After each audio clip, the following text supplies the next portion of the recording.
Good posture is part of good looks. Self-assurance, good health. But you can't have good posture if you don't know what it is. Well, balance is the key. When you're standing, the best body balance is when the feet and ankles, knees, pelvis, chest, shoulders and head fall within a straight imaginary line. Let's do it all over again, slower. We'll start at the knees and work up.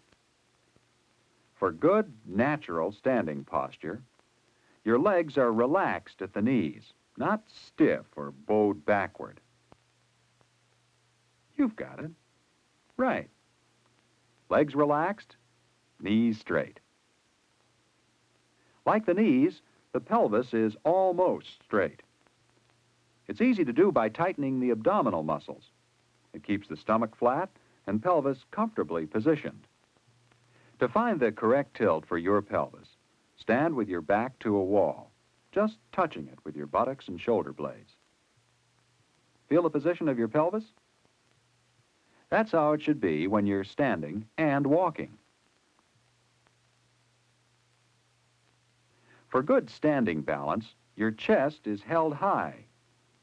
Chest held high? Right. Your shoulders are held back with your arms hanging naturally and comfortably. If your shoulders are back too far, it'll give you a strained, tense look. Right, you've got it. Just relax. Don't relax too much. Try to keep your shoulders level.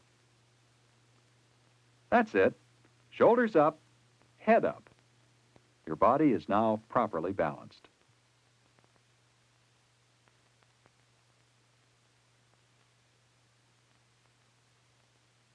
Your spine is also important to good posture. As you learned to stand and walk, your spinal column took on gentle curves that provided for shock absorption. Poor body posture produces excessive curves. This can spoil the balance of your body muscles, which work in teams to hold body parts in line. By standing tall, you increase the distance from one end of the spine to the other, making the curves of your spine smaller. One common type of bad posture is the swayback, or excessive forward pelvic tilt. The pelvis should be held with the abdomen and back muscles in balance, not like this. You can help correct swayback with a simple exercise.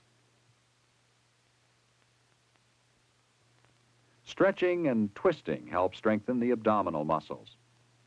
Keep your knees bent and bring your back part way into a sitting position. And since body muscles work in teams, stretch those shortened back muscles that come with swayback. This is just one way to stretch those shortened back muscles.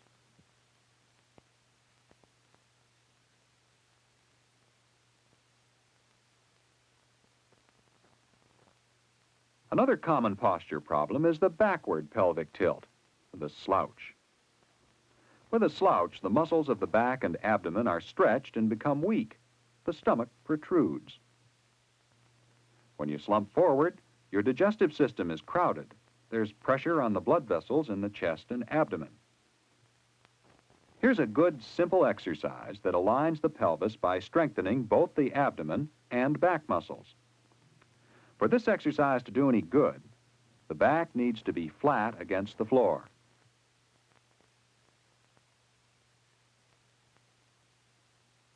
Because a sloucher's body is off balance, round shoulders usually develop. An easy exercise that helps correct round shoulders is lying on your back with your arms like this. Press your hands and head back against the floor. That's it. Keep your abdomen firm and raise your shoulders.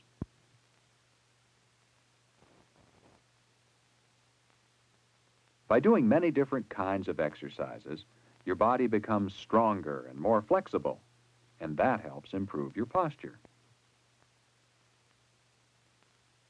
Now, what about your feet? Each has two curves, or arches, which help support the body. The longitudinal arch runs from the heel to the toe. If it's weakened, it causes flat feet. The transverse arch is across the ball of each foot. If these arches fail to carry your body weight properly, you'll know it. Your feet will hurt. Both arches of the foot are rounded upward. They're like springs and shock absorbers. To keep your feet in shape, there are many good exercises you can do. One simple exercise is done with a towel. Try to pull it towards you by curling your toes in and out. Use all your toes. Make the little one work too. Keep the toes curling inward and downward. The best foot exercise is the practice of walking correctly all the time. When you're walking, you're involved in what's called body dynamics. As you walk, the body weight should fall first on the heel. Then the weight is put on the outside of the foot and travels across the ball of the foot to the big toe. If you walk with your feet parallel, you'll look better and not get as tired as walking toe in or toe out.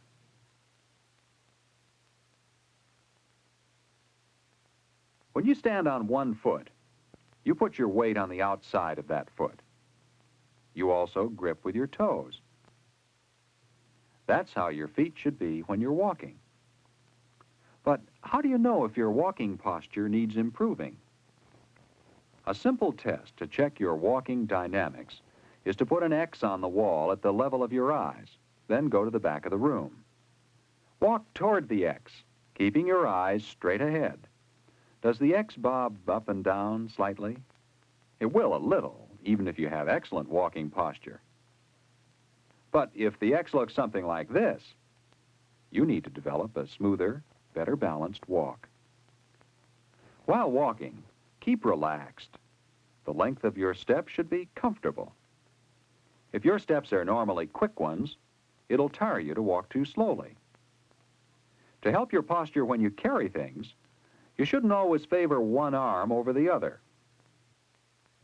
Using both arms equally helps keep your posture balanced.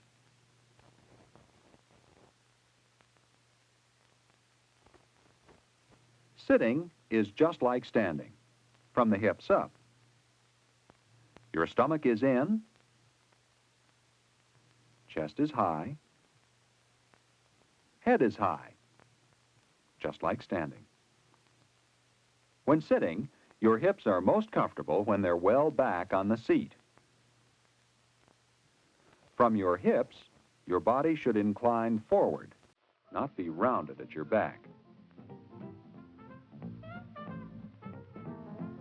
Good posture is really simple, but any real improvement depends on your own daily practice. If you stay aware of your posture every day and really think about it, it'll improve. And by the time it improves, you won't have to think about it at all.